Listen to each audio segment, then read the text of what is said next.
하실 때 다 같이 살아계신 주님의 음성을 들으실 수 있기를 바랍니다. 이제 봉독합니다. 너는 일곱 안식년을 계수할지니 이는 7년이 7번인즉 안식년 7번 동안 곧 49년이라. 일곱째 달 열흘날은 속죄일이니 너는 뿔나팔 소리를 내되 전국에서 뿔나팔을 크게 불치며 너희는 50년째 해를 거룩하게 하여 그 땅에 있는 모든 주민을 위하여 자유를 공포하라. 이 해는 너희에게 희년이니 너희는 각각 자기의 소유지로 돌아가며 각각 자기의 가족에게로 돌아갈지며 그 50년째 해는 너희의 희년이니 너희는 파종하지 말며 스스로 난 것을 거두지 말며 가꾸지 아니한 포도를 거두지 말라. 이는 희년이니 너희에게 거룩함이니라.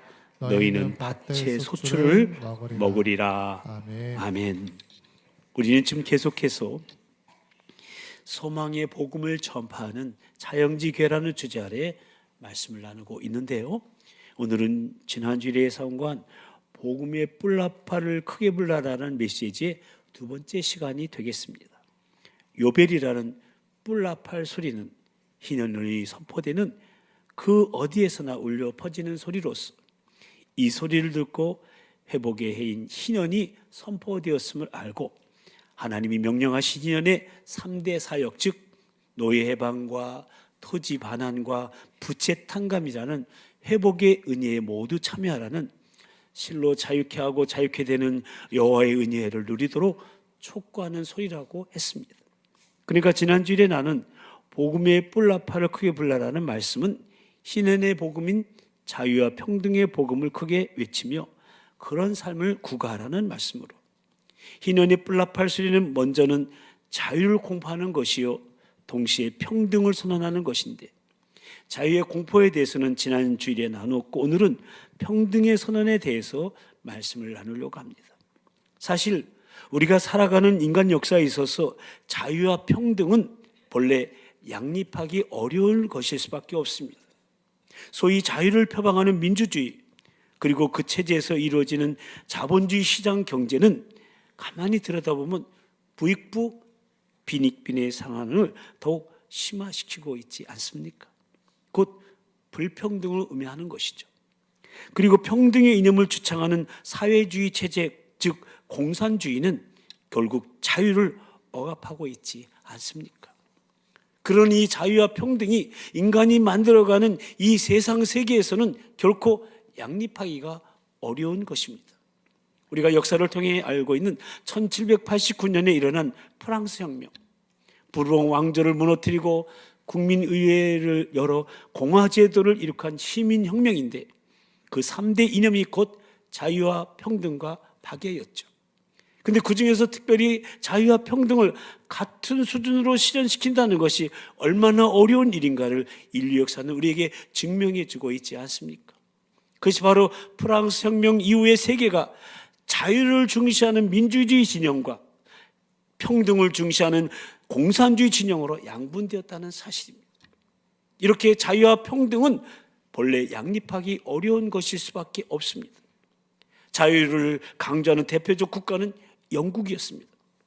근데 영국에서는 너무 자유를 중시한 나머지 빈부의 차이가 현격해졌고 마르크스는 여기에 분노하여 자본론을 지어낸 바 있습니다. 미국은 두말할 것도 없이 신앙의 자유를 찾아 신대국으로 간 사람들이 만든 나라이죠. 반면에 평등에 치중한 쪽은 구소련, 즉 동구의 공산주의 국가들이에요. 이 동구의 붕괴는 70년 만에 무너졌잖아요. 평등만을 강조하는 사회의 결국이 어떤 것인지를 역사적으로 증명한 것이라 해도 과언은 아닐 것입니다. 그렇다고 해서 서구의 자본주의 세계가 동구의 실패에 만족해도 되는 그런 건강한 사회냐 하는 것에 대해서도 의문을 제기하지 않을 수가 없습니다. 아마 머지않아서 우리는 자유만을 강조하는 서구 사회의 결국을 볼 수밖에 없을 겁니다.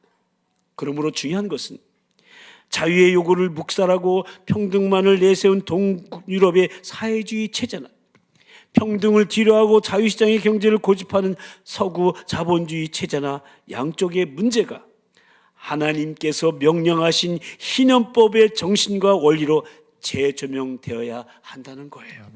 왜냐하면 신현법의 정신과 원리가 바로 자유평등의 정신이요 인류를 구원한 복음의 원리이기 때문에 그렇습니다. 아멘. 출애굽기 16장 18절 말씀에 보면 많이 거둔 자도 남음이 없고 적게 거둔 자도 부족함이 없었다는 말씀이 나와요. 이 말씀은 일용할 양식이었던 만나를 두고 한 말씀이었죠. 근데 여기서 우리는 물질에 대한 하나님의 통치 원리를 보게 됩니다. 그것이 바로 만나의 원리요 신현법의 원리요 평등의 원리인 겁니다. 만나는 하늘 양식이죠. 이스라엘 백성들이 광야 40년 동안 하나님께서 내려주신 양식으로 하나님의 은혜를 우리 인간이 값없이 거두는 것인데, 그때의 원칙이 많이 거둔 자도 남음이 없고 적게 거둔 자도 부족함이 없었다는 거예요. 그러니까 균등하게 돌아가게 하셨다는 거예요. 바로 평등의 원리와 원칙이 적용된 것이죠. 그런데 이 원칙을 무시한 사람, 많이 거두어서 아침까지 둔 만나는 아침에 벌레가 생기고 썩어서 냄새가 나서 먹을 수 없게 되었던 겁니다.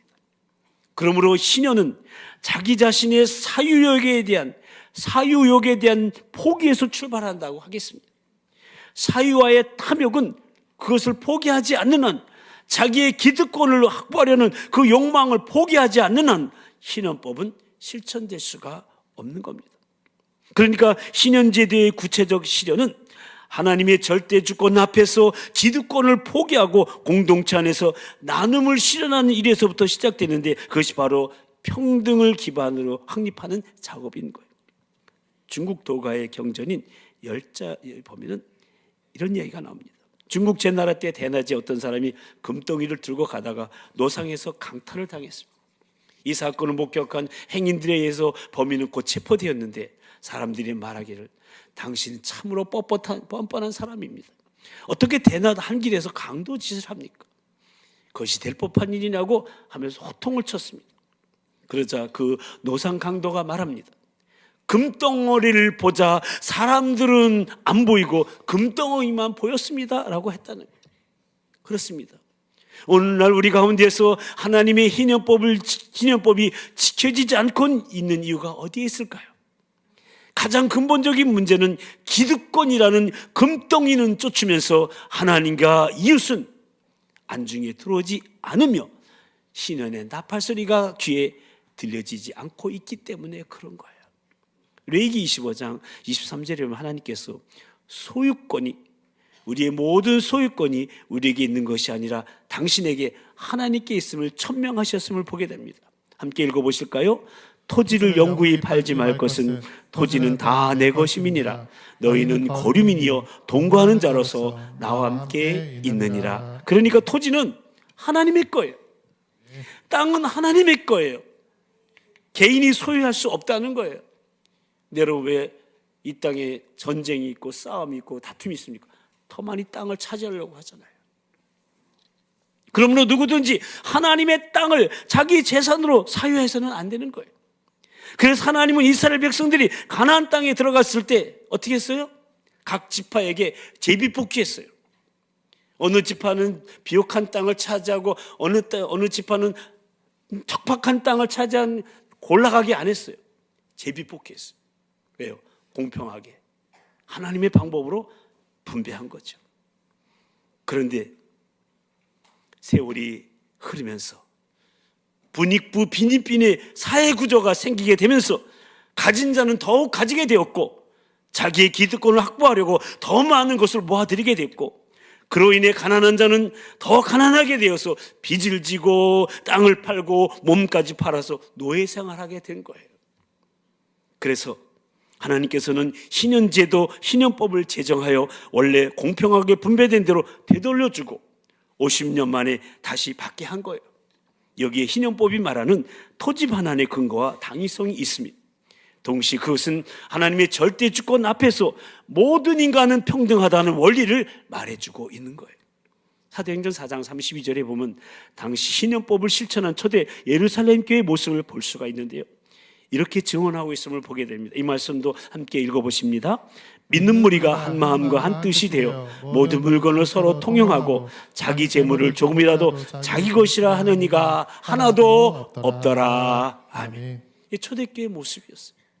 여기서 우리는 기득권을 포기하고 나눔과 분배를 통하여 코이노니아를 이룬 성도들의 모습을 발견하게 됩니다. 성도 간의 참된 교제를 코이노니아라고 하는데요, 이런 코이노니아는 희년법의 정신과 실천 위에서만 비로소 이루어질 수가 있는 겁니다. 왜냐하면 주님께서 선포하신 희년법이 바탕을 이루지 못한 코이노니아는, 그런 교제는 위선적인 교제, 사탕발림에 의한 사교적인 세련됨에 불과한 것이기 때문에 그렇습니다. 신약성경에서 코이노니아란 영적인 것을 나누어 갖는 일이고요, 서로 도움을 주고 받는 나눔의 일을 지칭하고, 또한 한 몸에 속한 지체들이, 우리가 한 몸이잖아요, 육적인 것으로 섬기는 일, 즉 물질적인 필요를 공급하는 일을 말하기도 하는데, 이 경우에 연보, 공급 또는 손대접, 서로 나누어 주기 등으로 번역되고 있습니다. 어쨌든 그 당시 코이노니아의 기초는 희년법, 즉 토지 반환의 정신, 곧 평등의 정신이었습니다. 사도 바울은 이것을 균등하게 함이라고 언급하고 있어요. 고린도후서 8장 13절 14절 말씀인데요, 바울은 자선과 구제를 고면하면서 이렇게 말했는데, 함께 읽어보실까요? 시작. 이는 다른 사람들을 평안하게 하고 너희는 곤고하게 하려는 것이 아니라 균등하게 하려 함이니, 이제 너희의 넉넉한 것으로 그들의 부족한 것을 보충함은 후에 그들이 넉넉한 것으로 너희의 부족한 것을 보충하여 균등하게 하려 함이라. 아멘. 그러므로 우리가 지금 나누는 이 말씀의 주제처럼 소망의 복음을 전파하는 차영지 교회가 되기 위해서는 성도들이 코이노니아에 힘쓰며 복음을 전해야 한다는 거예요. 아멘. 그럴 때 사랑이 가득한 이 코이노니아 공동체가 되어서 이 공동체 안으로 들어오고 싶어하는 사람이 우리 다음 세대가 많아지게 되는 거예요. 아멘. 나도 그 사랑을 느끼고 싶다. 나도 그 주님의 사랑 안에 거하고 싶다. 나도 저 도봉교에 들어가고 싶다. 찾아오게 되는 거예요. 그래서 구원받는 사람이 날마다 더해지는 역사를 경험하게 되는 거예요. 아멘. 그것이 바로 초대교회의 역사였지 않습니까? 사도행전 2장 44에서 47절까지 말씀이 그 사실을 증언하고 있어요. 이 말씀도 함께 읽어볼까요? 시작. 믿는 사람이 다 함께 있어 모든 물건을 서로 통용하고 또 재산과 소유를 팔아 각 사람의 필요를 따라 나눠주며 날마다 마음을 같이하여 성전에 모이기를 힘쓰고 집에서 떡을 떼며 기쁨과 순전한 마음으로 음식을 먹고 하나님을 찬미하며 또 온 백성에게 칭송을 받으니 주께서 구원받는 사람을 날마다 더하게 하시니라. 아멘. 모쪼록 창립 60주년을 맞은 우리 도봉교회가 이런 코이노니아 공동체를 더 힘써 이뤄감으로 구원받는 사람을 날마다 더하게 하시는 하나님의 역사를 경험하게 되기를 우리 주님의 이름으로 간절히 축원합니다. 그러기 위해서 우리는 세 가지에 힘써야 됩니다. 앞에서 잠시 언급했지만 먼저 사유와의 탐욕을 포기해야 됩니다. 한번 같이 읽어볼까요? 시작. 사유와의 탐욕을 포기해야 됩니다. 그렇습니다.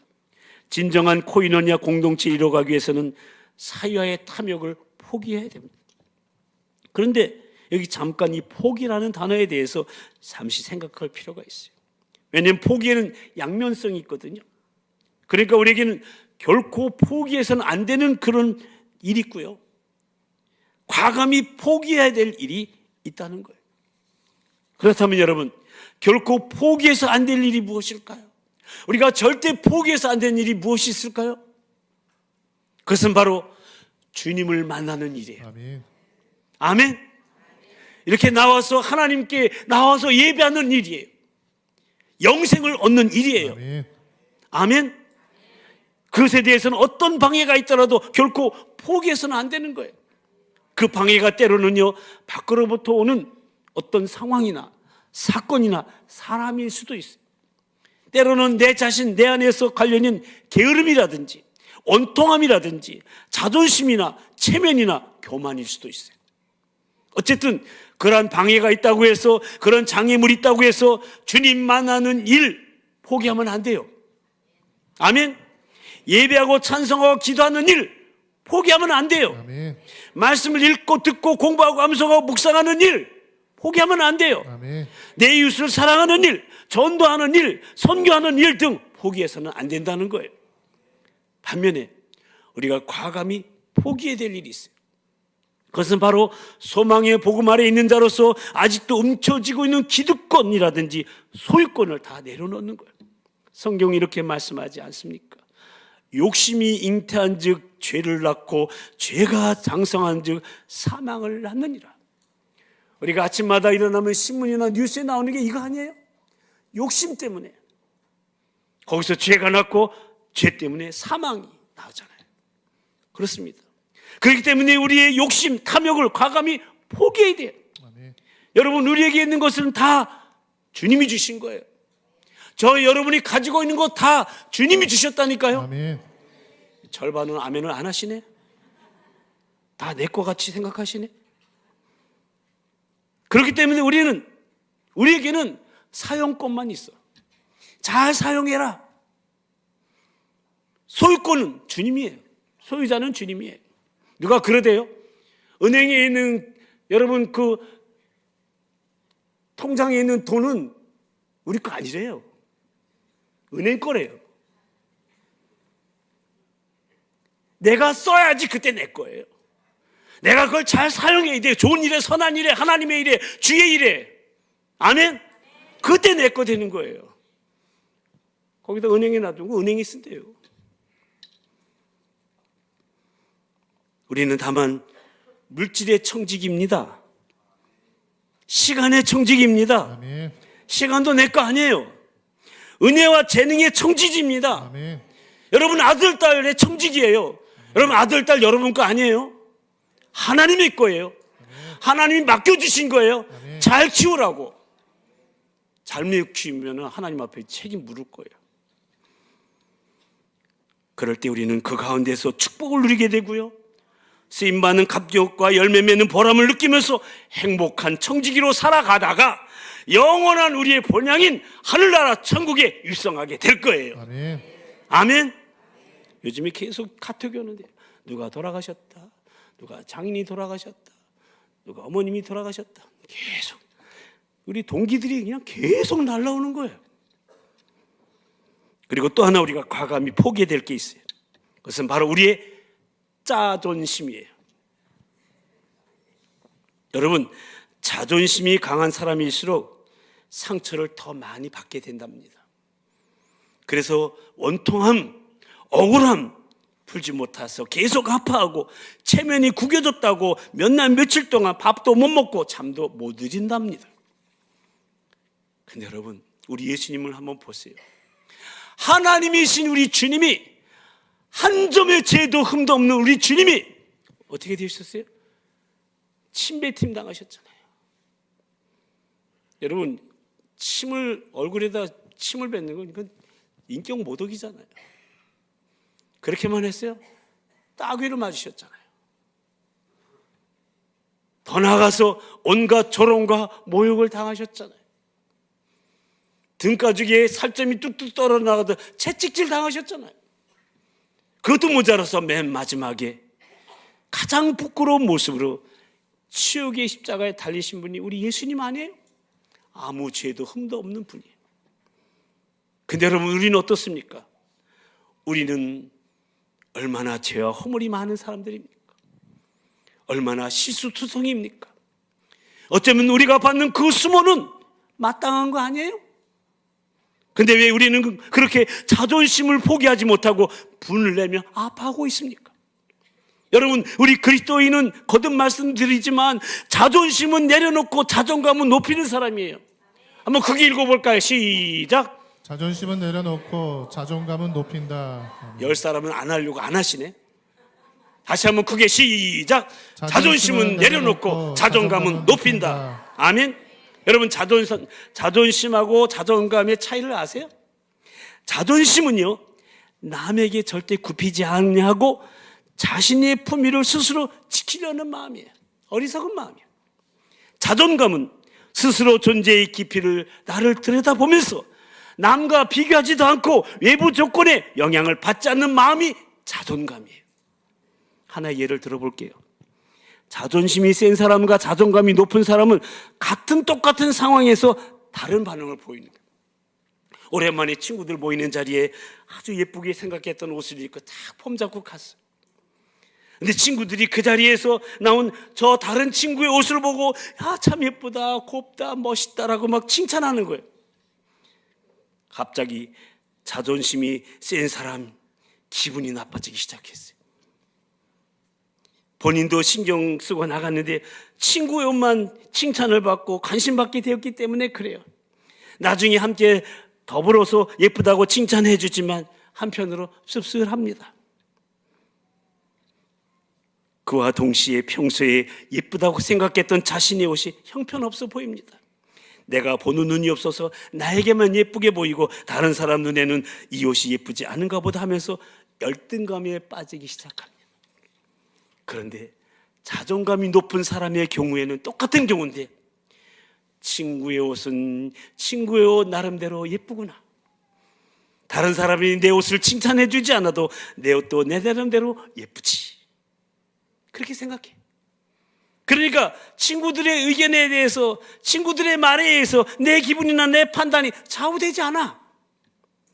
그러나 자존심만 내세우고 낮은 자존감을 가지고 있는 사람을 나를 판단하고 결정 내릴 수 있는 든든한 기준이 내면에 자리 잡고 있지 못하기 때문에 주변의 판단에 의해서 이리 흔들리고 저리 흔들리는 그런 인생이 되고 마는 거예요. 모쪼록 저를 비롯한 우리 모든 도봉 가족들은 자존심은 포기하고 자존감을 높이는 멋진 그리스도인이 다 되시기를 주님의 이름으로 축복합니다. 아멘. 포기의 양면성에 대해서 말하다가 여기까지 오게 됐는데요. 어쨌든 희년은 자기 자신의 사유욕에 대한 포기에서 출발한다. 사유와의 탐욕을 포기하지 않고는 이 희년법은 실천할 수가 없고요. 복음적인 삶을 살아갈 수가 없는 거예요. 사실 자기가 소유한 토지나 노예를 포기하고 원래 주인에게 돌려주고 종들을 자기 고향으로 돌아가게 한다는 것은 자기 욕심을 비우지 않고는 불가능한 일이지 않겠습니까? 근데 희년을 선포하신, 아니 희년의 성취자로 오신 우리 예수님을 보세요. 하나님의 본체이셨어요. 하나님이셨어요, 예수님은. 그런데 하나님하고 동등됨을 취하지 아니하시고 낮아지셨어요. 자기를 비우셨어요. 그리고 사람이 되셨어요. 이 땅에 오셨어요. 이렇게 우리 주님께서는 인류에게 희년을 선포하기 위해서 당신 자신을 온전히 비우셨듯이 자신의 욕심을 비우고 자기를 포기하는 자, 그런 사람이 구원의 은혜와 축복을 더불어 누릴 수 있게 되는 거예요. 아멘. 참으로 예수 그리스도의 소망의 복음 안에서 함께 기뻐하는 진정 코이노니아의 삶을 살아가게 되는 거예요. 아멘. 그러므로 지금 우리의 것은 필요한 자의 것이에요. 다 같이 읽어볼까요? 시작. 지금 우리의 것은 필요한 자의 것입니다. 아멘. 아멘. 여러분, 우리가 이 세상에 올 때 아무것도 가지고 온 것이 없지 않습니까? 빈손으로 왔어요. 근데 이 세상을 살아가는데 우리에게 은혜로 많은 것들을 주셨잖아요. 또 이 세상을 떠날 때 우리는 또 빈손으로 아무것도 못 가져가요. 장례식장에서 이렇게 염하고 관에다가 뭐 노주라고 그러고 뭐 노잣돈도 누라고 그러고 그 하는 사람들이 여기다 좀 차비 좀 누라고 막 그런데요. 그래서 이렇게 가만히 이렇게 제가 봤어요. 봤더니 노잣돈 딱 놓주긴 놓주는데 관뚜껑 덮을 때 싹 주머니 쑥 들어가더라고. 물론 요즘에 이제 그런 것도 잘 못하지만 하나도 못 가져가요. 하나도 못 가져가요. 그러니까 지금 나에게 있는 것은 모두 다 하나님의 거예요. 아멘. 아멘. 주님의 거예요. 아멘. 그래서 욕심을 버리고 주님이 원하시는 곳에, 주님이 기뻐하시는 곳에 하나님을 위해서, 교회를 위해서, 선교사를 위해서 사용하는 거예요. 아멘. 우리 그리스도인의 물질관이 바로 그거예요. 청지기적 바른 삶이에요. 그래서 예수님께서 제자를 향해서 너희 소유를 팔아서 구제하라. 너희 중에 누구든지 자기의 모든 소유를 버리지 아니하면 능히 내 제자가 되지 못한다. 너희가 거저 받았으니 거저 주라 말씀하신 거예요. 이것이 신년을 선포하신 예수 그리스도의 복음 아래 사는 자들의 사유와의 탐욕을 버리라는 삶인 거예요. 그래서 한 부자 청년이 예수님께 와서 어떻게 하면 영생을 얻을 수 있습니까? 라고 물었어요. 근데 예수님은 재물에 대한 교훈으로 답을 하셨잖아요. 내게 아직도 한 가지 부족한 것이 있으니 가서 내게 있는 것을 다 팔아 가난한 자들에게 주라. 그러면 하늘에서 보화가 내게 있을 것이다. 그리고 와서 나를 따르라. 그러니까 땅과 소유물은 다 하나님의 것이기 때문에 내 것인 양 착각하는 사유와의 탐욕을 포기해야 진정 복음 공동체를 이루며 하나님 나라 백성으로 영생을 살아갈 수 있으며 하늘의 보화가 쌓이게 된다는 거예요. 아멘. 여러분, 하늘나라의 보화를 쌓아놓으시게 되기를 축복합니다. 아멘. 여러분, 통장에다 많이 쌓아놓지 마시고 하늘나라에다 많이 쌓아놓으시라는 거예요. 그리고 와서 나를 따르라. 그러니까 그러한 삶이 주님을 따르는 제자의 삶이라는 거예요. 그것이 바로 복음의 뿔나파를 부는 실로 희년법에 순종하는 삶인 거예요. 또한 두 번째, 나눔을 실현해야 돼요. 같이 읽어볼까요? 시작. 나눔을 실현해야 한다. 아멘. 소극적으로 사유와의 탐욕을 포기했다면 이제는 적극적으로 나눔을 실현해야 되는 거예요. 우리 예수님 마가의 다락방에서 최후의 만찬 자리에서 예수님의 살과 피를 상징하는 떡과 포도주를 나눠주시면서 3년 동안 훈련시킨 제자들에게 나눔 공동체, 나누는 사람이 되라고 출범시키셨어요. 그러니까 예수님은 당신의 공생애를 마감하시면서 저 십자가에서 구속에 대해서 확증을 하셨고 그로 인해 이뤄갈 하나님 나라 역사의 새로운 공동체를 조직해 준 거예요. 실로 우리 예수님의 인생은 나누는 생이었어요. 아멘. 왜냐하면 예수님의 정신은 십자가의 정신이요 십자가의 정신은 나눔에 있기 때문에 그래요. 아멘. 그러므로 교회가 진정 예수 그리스도의 십자가 위에 세워졌다면 나눔의 정신이 교회의 본질이요 생명력이 될 거예요. 아멘. 따라서 예수님의 천국 복음은 나눔과 섬김의 복음이라고 할 수가 있어요. 예수님은 가난도 부유함도 미화시키지 않으셨어요. 예수님은 수탈과 지배의 현실을 거부하고 서로 나눔으로써 부자와 가난한 자, 가진 자, 못 가진 자의 참된 화해를 이루시려고 섬기고 또 섬기신 분이에요. 그러므로 그리스도의 마음과 그분의 영성을 가진 우리 성도들은 저와 여러분은 나눔의 신비를 알고 그 뜻에 동참하며 섬기게 되는 거예요. 아멘. 초대교회는 실로 나눔 공동체로서 주님의 뜻을 가장 이상적으로 실천한 교회였어요.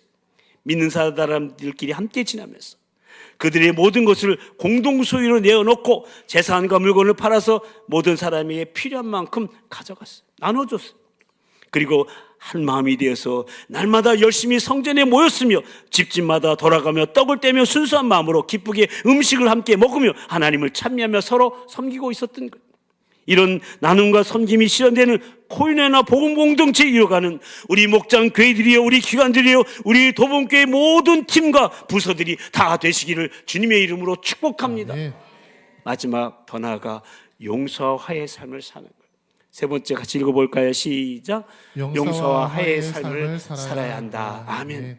50년째 되는 해 7월 10일 속죄일에 뿔나파 소리가 또 크게 풀립니다.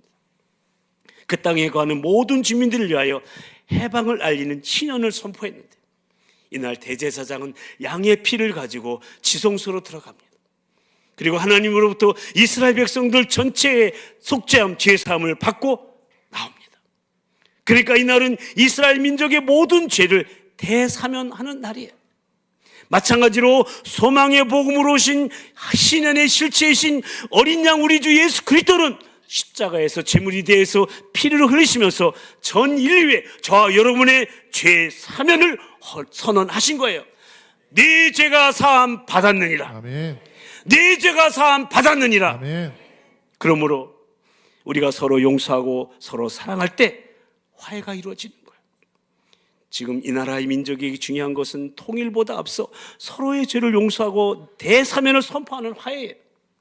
우리는 한 피 받은 단일 민족이지만 서로 미워하고 원수가 되어 살고 있지 않습니까? 지금 우리는 민족 전체를 죄인으로 만들어 놓고 서로 저주하면서 살아가고 있으니 참으로 슬픈 민족이 아닐 수가 없습니다. 이제 이 슬픈 민족의 운명을 하나님의 말씀으로 재해석하고 화해를 이루어 의로운 민족이 되어 살아가야 할 겁니다. 민족 분단으로 인해 형제끼리 서로 원수를 맺고 있을 것이 아니라 남과 북이 과거의 죄악을 서로 용서하고 화해를 해야 됩니다. 서로 죄인을 만들어 한을 이루며 살지 말고 서로 용서하여 의를 이루는 그렇게 살아가는 나라가 될 때 하나님의 나라가 이 땅에 실현되는 신현이 이루어지게 될 거예요. 아멘. 우리 가정도 마찬가지고요. 우리 교회도 마찬가지예요. 너와 나 이제는 틀렸다고 말하지 마십시다. 나하고 다른 거예요. 틀린 게 아니에요. 그리고 그 다름을 우리가 서로 수용하는 거예요. 나하고 좀 다를 뿐이야. 근데 우리는 잘못하면 틀렸어 이렇게 말하기 쉽거든요. 우리는 다 예수님의 보혈로 한 피바다 한 몸 이룬 형제 자매들이에요. 아멘. 누가 누구를 판단하고 정죄할 수 있겠습니까? 판단하실 분은 오직 전능하신 하나님 한 분뿐이에요. 아멘. 결코 우리가 하나님의 자리를 대신해서는 안 되는 거예요. 그것이 바로 자기를 팔아버린 형들을 얼마나 믿겠어요. 형들이 자기를 노예로 팔아버렸으니. 그런데 그런 요셉이 이런 고백을 했잖아요. 우리 요셉의 고백을 크게 한번 읽어볼까요? 시작. 요셉이 그들에게 이르되 두려워하지 마소서. 내가 하나님을 대신하리이까. 당신들은 나를 해하려 하였으나 하나님은 그것을 선으로 바꾸사 오늘과 같이 많은 백성의 생명을 구원하게 하시려 하셨나니 당신들은 두려워하지 마소서. 내가 당신들과 당신의 자녀들을 기르리이다 하고 그들을 간곡한 말로 위로하였더라. 지금 형들이 총리가 된 요셉 앞에 팔아먹은 형들이 벌벌벌 떠는 거예요. 저 요셉이 총리가 돼가지고 우리 가만 안 둘 거야. 우리 이제 끝났다. 우린 다 이제 사형에 처할까 벌벌 떨고 있는데 요셉이 뭐라고 했는 거예요? 걱정 마세요. 난 이미 다 용서했어요. 당신의 자녀들 내가 키울 거예요. 간곡한 말로 오히려 형들을 위로했더라. 형들이 요셉을 위로해야 되잖아요. 요셉아 미안하다 잘못했다 용서해 이렇게 해야 되는데 반대야. 자기를 팔아버린 그 형들을 향해서 이 동생 요셉이 오히려 저들을 위로하고 있어요. 바로 예수님의 모습이 아닐까요? 그렇습니다. 복음의 뿔나팔 소리를 크게 울려 신현을 알 때 우리는 모든 것을 멈추고 쉬어야 되고 각자는 자기의 출발점인 조상의 기업으로 돌아가 평등한 위치에서 새로운 출발을 시작해야 돼요. 그때는 땅도 쉬고 사람도 쉬어야 되고 더 중요한 것은 인간의 욕망도 쉬어야 된다. 그러므로 하나님 나라를 소망하는 하나님의 백성은 하나님을 대신하려는 마음의 브레이크를 적절하게 사용할 줄 알아야 된다는 거예요.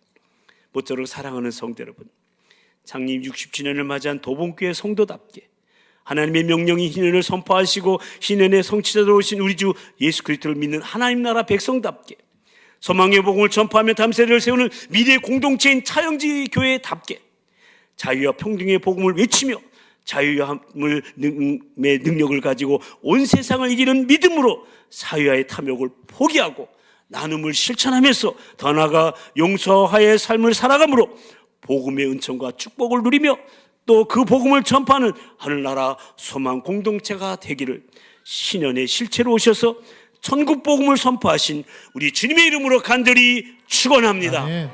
기도하십시다. 하나님 아버지, 60년 전 이 땅에 우리 도봉교회를 세우시고 주의 영광을 선포하며 많은 영혼들을 구원하게 하시니 참으로 감사를 드립니다. 이제 창립 60주년을 맞이하여 더 높이 더 멀리 비상하는 소망의 복음을 전파하는 차영지 교회로서 지역사회를 책임지며 다음 세대를 준비하는 복음적이고 미래적인 교회상을 기대하며 말씀을 나누고 전진하는 우리 교회 되게 하시오니 더욱 감사를 드립니다. 오늘 말씀을 통해 희년의 토지 반환이 곧 평등의 정신임을 깨닫게 하시고 그 정신으로 진정한 코이노냐 공동체를 이루었던 초대 예루살렘 교회에 대해서 생각해 보면서 그동안 내게 있는 것이 모두 주님의 주신 것인데 내 것인 양 착각하며 사유와의 탐욕을 버리지 못하고 자신의 기득권 소유권 확보를 위해서 힘을 쏟았던 모든 어리석음을 회개하며 우리도 그런 코이노냐 공동체를 이루고자 하는 소망을 품고 사유와의 탐욕을 포기하기로 자존심을 내려놓고 자존감을 높이는 예수님짜리 인생으로 살아가기로 그리고 예수님처럼 나눔과 섬김의 삶, 용서와의 삶을 살아가기로 결단하며 주님 앞에 나아갑니다. 성령님, 우리의 결단을 붙드시고 도와주셔서 진정 복음의 뿔나팔을 크게 불 수 있도록 우리의 삶과 사역을 인도하여 주시옵소서. 그래야 우리를 통해, 우리 교회를 통해 이 땅에 거주하는 모든 영혼들이 자유와 평등의 복음으로 회복의 은혜를 함께 누리며 구원에 이르는 놀라운 역사가 날마다 더해지게 하시고, 그로 인해 우리 다음 세대들이 자랑스러워하는 진정 코인원이나 공동체로 하나님의 나라 역사를 계속 써내려가게 하여 주시옵소서. 믿사옵고 그렇게 우리를, 우리 가정, 우리 교회를, 우리 다음 세대를 사용하실 주님을 찬양하오며 자유와 평등의 복음으로 오신 우리의 참된 소망이신 우리 주 예수 그리스도의 이름으로 간절히 기도드리옵나이다. 아멘. 이제 다 같이 일어나셔서 낮의 내처럼 밤의 달처럼 찬양하십니다. 낮의 내처럼 밤의 달처럼, 낮의 내처럼 밤의 달처럼 그렇게 살 수 없을까? 욕심도 없이 어두운 세상을 비추어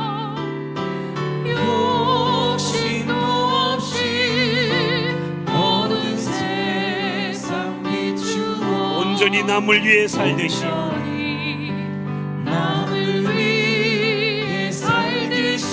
나의 일생의 꿈이 있다면은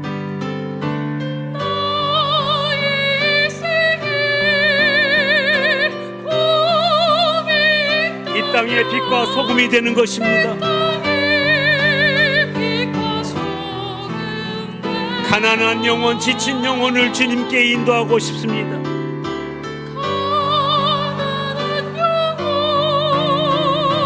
지친 영혼을 주님께 인도하고, 나의 욕심이 나의 못난 자가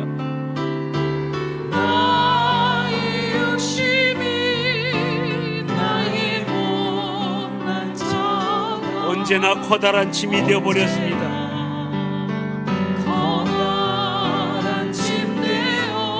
나를 짓눌러 마음을 공곡해 하니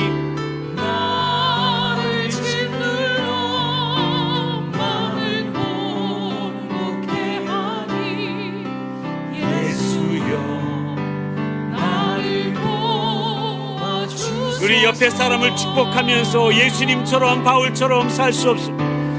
예수님 옆에 사람을 축복합니다.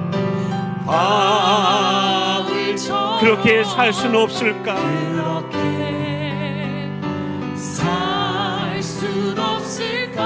남을 위하여 당신들의 온몸을 온전히 버리신 것처럼 당신들의 온몸을 온전히 버리셨던 것처럼 우리 양손을 높이 들고 주의 사랑은 베푸는 사랑,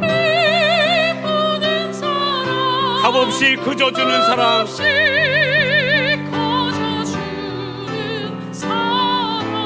그러나 나는 주는 것보다 받는 것도 없잖아니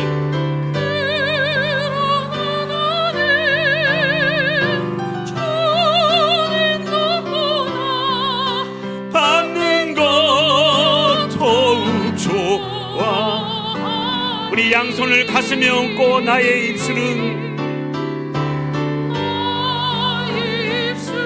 주님 닮은 듯하나 내 마음은 아직도 추하여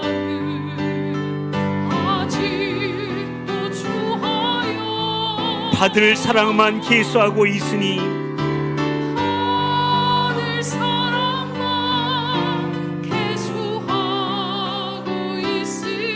예수여 나를 도와주소서.